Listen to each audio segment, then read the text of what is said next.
The movie Legend of the Sword, King Arthur is an epic retelling of the classic Arthurian legend. This movie follows Arthur's journey from a young boy to the powerful leader he is destined to become. Throughout the story, we see Arthur face internal struggles, make alliances, and engage in battles against his enemies. This analysis will delve into the themes and messages of the film, as well as the character development of Arthur and his relationships with others. The movie follows the journey of Arthur, a young boy whose parents were killed by his uncle Vortigern, who seized the throne. Arthur grows up in a brothel, but soon discovers his true identity as the son of the former king. As he comes to terms with his destiny, Arthur faces numerous challenges, including obtaining the sword Excalibur and defeating his uncle to take the throne. The themes and messages in Legend of the Sword, King Arthur are both timeless and relevant to modern society. The movie highlights the importance of embracing one's destiny and becoming a leader, as well as the dangers of power and corruption. Additionally, the film emphasizes the importance of allies, unity, and cooperation in the face of adversity.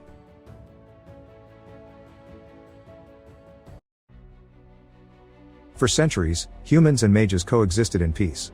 However, the leader of the mages, Mordred, decides he wants more and sends his army to attack the kingdom of Camelot. Hundreds of mages together with giant war beasts launch a very aggressive attack, and no matter how hard they fight, Camelot's defenses aren't strong enough. Prince Vortigern, who seems to feel dizzy for being close to magic, tells his brother King Uther that they should surrender, but Uther refuses.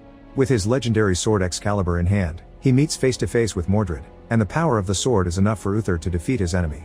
Later, Uther and his council have a meeting about what they should do with the mages. Sir Bedivere and Sir William remind Uther that the mages aren't bad people. Mordred had only been a bad leader and now he's gone. After all, it was Mage Merlin who gave Uther the sword, and Vortigern himself studied with the mages a few years ago. Uther sees their point and agrees to drop all kinds of aggression against the mages, which Vortigern doesn't approve of. In the middle of the night, Vortigern tells his men to get ready and takes his wife to a secret underground room in the castle to sacrifice her to the moat hags in exchange for power. As Vortigern's soldiers begin taking over the castle, Uther rushes to wake up his wife and his son Arthur in order to escape through the docks. However, a demon knight finds them and kills the couple while the baby escapes on a boat that the river takes all the way to Londinium. The boat is found by Lucy and her fellow call girls, so little Arthur grows up in a bawdy house thinking he's the bastard son of one of the working ladies, while Vortigern takes over the throne. Arthur is bullied by the other kids in the neighborhood, thus he asks Kung Fu Master George to teach him how to fight. Arthur begins developing his street smarts and defends the call girls from aggressive customers while getting involved with the local crime scene and saving the money he makes in a secret spot on the wall. By the time he becomes an adult, Arthur is the neighborhood's crime boss, yet he still suffers from nightmares that show him the demon knight and the dying woman on the docks. Meanwhile, Vortigern rules over the kingdom cruelly and puts most of his resources into building a giant tower.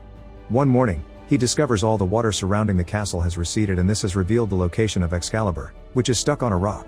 The soldiers are fighting over it, but nobody seems to be able to take it out. Worried about the implications, Vortigern visits the moat hags again to remind them he sacrificed a loved one to get power and that there shouldn't be obstacles. The hags explain that balance is inevitable. If one side of power grows, so must the other. If he wants to stop the sword, he must find Arthur and finish him. At that moment, Jack and a bunch of royal guards show up at the bawdy house looking for a rebel that attacked the king's barge. Arthur isn't a fan of the king, but he doesn't want to put his beloved ladies in danger, so when he finds William hiding in the bawdy house, he hands him over to the guards. Then Jack asks for a private meeting with Arthur and his childhood friends Tristan and Backlack, wanting to know what's going on. Arthur explains he took money from the Vikings because they messed with Lucy and George, and he pretends his team didn't actually use violence. Jack also asks about the graffiti the neighborhood kids have been painting all over town announcing the return of the born king, but Backlack promises he's already told his son Blue he must stop. Obviously Jack doesn't believe a single word and asks Arthur to be more careful because the Vikings are under the protection of the king. A few days later, Vortigern checks on his guard Mercia about the sword, but unfortunately nobody in the royal army has been able to retrieve it. Mercia is worried because every day the rebels get stronger and the people dislike Vortigern more and more. Vortigern asks Maggie, a lady of the king's court, about the opinion of his people, not knowing Maggie secretly works with the resistance and lies when she tells him the people love their king. Satisfied by this answer, Vortigern orders Mercia to concentrate on finishing the tower. In the middle of the night, Arthur is woken up by his friends, who warn him the royal guards are coming for him. Arthur tries to escape, but the guards capture him on the streets and take him back to Camelot. At the harbor, there's a huge line for the test, so Arthur cuts in to avoid more waiting. As soon as Arthur grabs the sword with both hands, the entire kingdom begins shaking and the runes on the sword glow. To everyone's surprise, Arthur takes the sword out of the rock, but the power overwhelms him so much that he passes out. Later, Arthur wakes up in a cell with Vortigern. The king explains that the sword proves Arthur is Uther's son, but Arthur denies it, saying he's just a call girl's bastard that doesn't want anything. However, Vortigern has already sent his men to investigate the bawdy house and found Arthur's hidden money, which means he does have ambition and he's a threat to Vortigern's throne. Meanwhile, in the rebels' hideout, Rubio brings a mage to see Bedivere. This mage has been sent by Merlin to be Arthur's guide, but she needs Bedivere's help to get to the castle. Moments later, all the people in Camelot gather around the castle to see the born king. Vortigern wants to use this chance to get their respect through fear, and Arthur must play along. If he doesn't surrender the power to Vortigern, then his guards will kill Lucy. When they appear in front of the public, Arthur is given the chance to grab Excalibur and defend himself, but Arthur turns it down to protect his working girls. Arthur is called a disruptor of peace and he shall die for the sake of the kingdom. When the guards are about to kill Arthur, the mage sends an eagle to stop the guards and makes all the horses and dogs go crazy. The crowd begins running away and the guards concentrate on protecting the king, giving Bedivere and the rebels the chance to rescue Arthur and retrieve Excalibur. As the working girls take the chance to escape, Arthur runs away with the rebels and the mage while fighting the guards in the middle of the chaos. 2 rebels are killed in the process, but this allows the group to get away safely by jumping into a river. Eventually they reach the rebels' hideout, where Arthur is surprised William escaped arrest and is here too. Bedivere and William explain that Arthur's neighborhood has been torched and he can't go back. They also want to see what he can do with the sword. Arthur pretends he doesn't want to fight before he begins to easily beat some rebels up. When it's William's turn, Arthur grabs Excalibur with both hands and his mind fills with visions, causing him to pass out again. Hours later, Arthur is woken up by the usual nightmares because the mage is doing a ritual to understand the sword. This time the nightmare shows his younger self handing the sword to Uther, which explains the scars he's always had on his hands. The mage tells him he's resisting the sword and Arthur denies it, saying he isn't the legendary king they want. However, he accepts to give this a chance when the mage points out she can get rid of the nightmares. Afterward, the mage asks Bedivere to take Arthur to the Dark Lands. Arthur is dropped at an island, where the mage tells him he must reach the tower and touch the altar stone with the sword. Arthur isn't too worried because he thinks it'll be just like camping, but after he's left alone he learns that the island is full of terrifying creatures. This forces him to use the sword more to defend himself, killing any monster that gets in his way. After a few days of raw survival, Arthur reaches the top of an old tower and puts the sword on the altar stone, which immediately glows and scares all beasts away. The magic takes over Arthur's mind and shows him the full memory of the night his family died. The demon knight killed the queen, so Uther went after the knight with Excalibur. During the fight, Uther dropped his sword and little Arthur handed it back before his father told him to run. Little Arthur jumped on the boat and let the river guide him as he closed his eyes not to witness his father's death. Excalibur fell on the back of Uther's body, transforming him into the stone that took the sword down into the water. The demon knight took off his magical veil and revealed his identity to be Vortigern, who planned this whole thing on purpose. After the vision, Arthur passes out and he must be rescued by Bedivere and the mage. Arthur realizes that the island tower is the same as the one Vortigern is building in Camelot, and the mage explains Vortigern will become as powerful as Mordred when he finishes it. That's why the sword showed up now. Bedivere points out it was Vortigern who started the war against the mages in the first place. He made a deal that he would share power with Mordred if he killed Uther. Mordred accepted, killed the mage king, and took the royal staff to the tower to unlock the dark forces. However, Merlin stole the staff later and made Excalibur with it, using it to destroy the tower. Then he gave Excalibur to the Lady of the Lake, who bound it to Uther's bloodline. When they return to the hideout, Arthur's friends are waiting for him, and they confirm their neighborhood has been burned down by Jack and Mercia while looking for him. They managed to rescue the working girls and a few friends, but most people ran away. This makes Arthur furious and he decides he'll kill Vortigern as revenge. Afterward, Arthur introduces his friends to the rebels and they begin making a plan. William wants to meet with the barons from the most important families in the kingdom to ask for their support, but Arthur refuses. He points out those posh lords would never accept him as a leader for being a poor guy with no education, and it's important for the rebels to be the ones in charge. Instead, Arthur proposes to lure Vortigern out of the castle and make him come to Londinium by hurting what he cares about the most, the tower. They begin by sinking the barges carrying the supply of stone and blocking up the river. Then they use William's information on the king's transportation routes to rescue all the kids that are being used as slaves. One of the working ladies knows the man that supplies brandy to Vortigern's favorite palace, so they use it to blow up the premises. All this forces Vortigern to make a deal with the Vikings, even if means accepting shady terms. Before leaving, the Vikings show worry over Vortigern losing his power because they also heard rumors about the born king. Desperate to regain control, Vortigern calls for a meeting with all the barons in Londinium, then he goes to the power to begin increasing his powers. Moments later, Maggie arrives at the hideout and tells everyone about Vortigern's incoming meeting, inspiring the rebels to make a plan to assassinate Vortigern when he visits Londinium. They need a safe building to shoot from, so William proves he can kill anyone with his bow from 175 yards. When the day comes, Arthur watches the king arrive in a carriage and he can't help thinking this is too easy. It turns out this is all a trap and Vortigern is hiding with Maggie in a boat because he knows she is spying on him and used her to set this up. Arthur can tell the king on the street is an actor, but William decides to shoot anyway in order to kill Mercia. The guards immediately raise the alarm and begin searching the town for the rebels. Arthur's group tries to hide in the crowd, but the guards find them and a fierce battle begins, during which Backlack gets hurt. He tells them to go ahead without him, and the group continues to fight through the streets, causing Rubio to get hurt as well. Rubio stays behind too to distract the guards while the group sneaks into George's school because he has a secret tunnel they can use to escape. However, everyone here refuses to be running cowards and they stay to fight. The guards burst in and a huge battle begins during which the mage tries to help by commanding her birds. Her plan doesn't work and she gets captured, which makes Arthur so angry that he grabs Excalibur with both hands and defeats the entire army in a matter of seconds. This demonstration of power is seen by the neighbors through their windows. Afterward, the rebels hide in a safe house and decide to wait until dark for Backlack and Blue. On the streets, people are starting to riot because the story of Arthur's powers is spreading, yet Arthur still doesn't want to lead. Hours later, Blue brings Backlack to the safe house, but Backlack knows he's dying and tells Arthur to leave without him. Arthur drags Blue away right before Vortigern arrives with his guards, who found the safe house when they follow the kid around. Backlack pretends to know nothing, but the interrogation is interrupted by Blue, who has come back because he refuses to abandon his father. Sensing the danger, Blue pretends he's just the cleaner and that he doesn't know Backlack. Vortigern doesn't believe him and cuts Backlack's ear as a test, causing Blue to start screaming. Arthur comes back and grabs a guard as a threat, so Vortigern responds by killing Backlack. This distraction allows Arthur to grab Blue and run to the boats. Now the rebels can finally escape safely. Afterward, Vortigern orders his guards to capture or kill any person that is trying to rebel on the streets. When they return to the hideout, Arthur thinks about all the lives that were lost just for him, so he decides to throw the sword into the lake and run away. The sword is found by the Lady of the Lake, and when Arthur falls in the mud, the lady grabs him to bring him into her lair and show him what Vortigern will do if he isn't stopped. Arthur watches a vision of Camelot completely in ruins under Vortigern's cruelty and finally accepts the sword. Before letting go, the lady reminds him that Vortigern must be fought in the tower and that Arthur must trust the mage. When the rebels find Arthur, he's roaring with the power of the glowing sword. Meanwhile, Vortigern captures Rubio and hurts him until he gives up information. Moments later, Arthur learns that riots are spreading all over the country in his name. Arthur announces he's ready to just barge in and take over the castle, so the rebels return to the hideout to get ready. Sadly, they find a massacre waiting for them and a royal guard with a message from Vortigern. Arthur must go to the castle before dark, or they'll kill Blue and the mage. The one that goes to the castle is Bedivere because he wants to check it's true the hostages are alive. Vortigern accepts to exchange Excalibur for the mage and to wait for Arthur until morning. Once the mage reunites with the rebels, she decides it's time to awaken what's inside Arthur.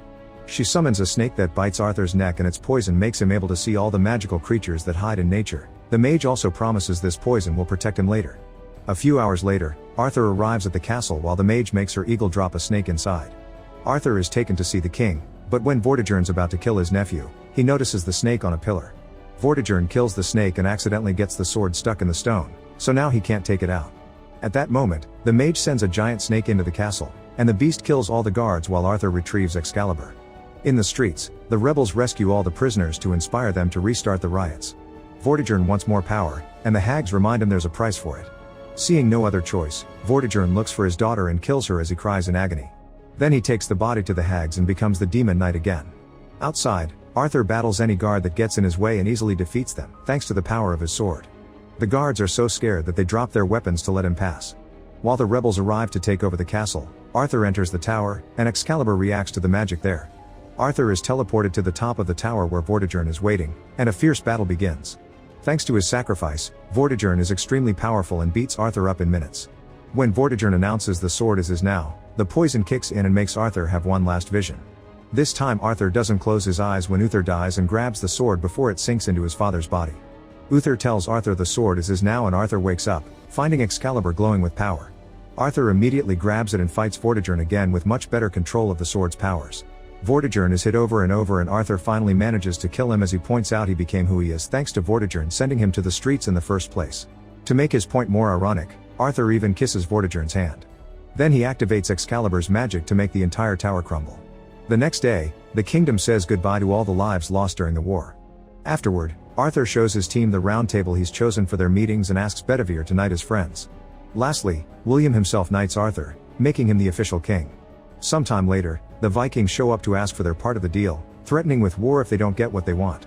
Arthur isn't intimidated and reminds them of his power, causing the Vikings to kneel and accept him as the new king of England and an ally. At the end of the day, Bedivere crowns Arthur in front of a huge crowd, and Arthur raises his sword as he swears to protect his people.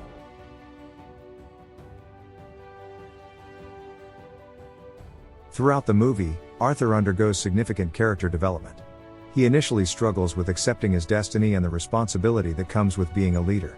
Arthur's internal struggles are heightened by his desire for vengeance against his uncle for killing his parents. However, through his journey, Arthur learns to embrace his destiny and becomes the leader his people need.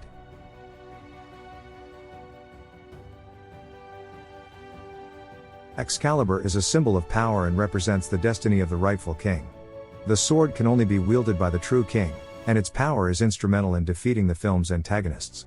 The struggle for the throne is the central conflict of the film, with Vortigern and Arthur both fighting for power and control over the kingdom.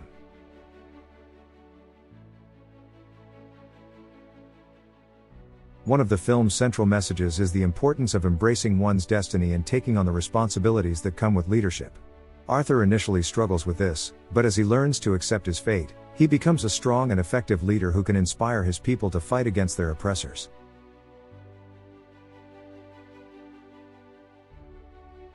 Throughout the film, Arthur relies on his relationships with others to overcome his challenges. His friendship with Bedivere, his bond with his foster family in the brothel, and his love for Guinevere all play important roles in his personal growth and development as a leader. Arthur's journey to become king is not one he could have accomplished alone. He relies on his allies to help him acquire Excalibur, train for battle, and ultimately defeat Vortigern. The film highlights the importance of having a strong support system and allies in the face of adversity. The film also emphasizes the importance of unity and cooperation in the face of adversity. Arthur and his allies come from diverse backgrounds, but they are united by a common goal: to defeat Vortigern and restore peace to the kingdom. Through their cooperation and shared efforts, they are able to achieve this goal.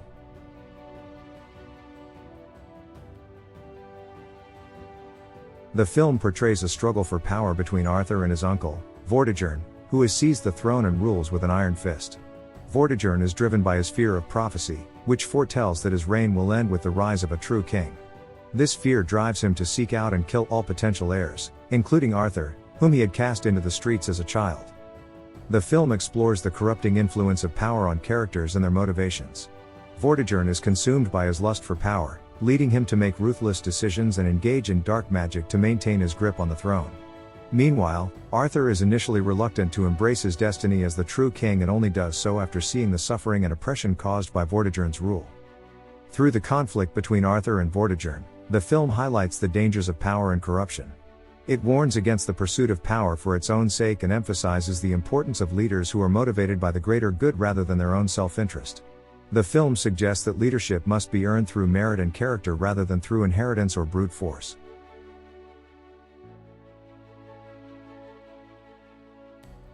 The film offers several lessons about personal growth and leadership, centering on Arthur's journey from a streetwise hustler to the true King of England. One key lesson is the importance of embracing one's destiny, even when it is difficult or frightening. Arthur initially resists his destiny as the true king, but he eventually realizes that he must accept it to save his people. The film offers advice for those struggling with becoming a leader or accepting their destiny. It suggests that leadership is not just about power or authority, but also about courage, compassion, and a commitment to the greater good. The film encourages viewers to reflect on their own sense of purpose and to pursue it with dedication and humility. The film emphasizes the importance of personal growth and development for effective leadership. It suggests that leaders must be willing to learn, grow, and adapt to changing circumstances. Arthur's journey from a streetwise hustler to the true king illustrates the importance of personal growth and development for effective leadership.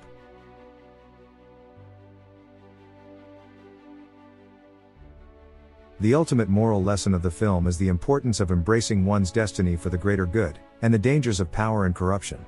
The film demonstrates that leadership is not just about power and authority, but about responsibility, duty, and sacrifice. It shows how leaders must balance their own ambitions and desires with the needs of their community, and that true leadership requires empathy, compassion, and a willingness to make difficult decisions for the greater good.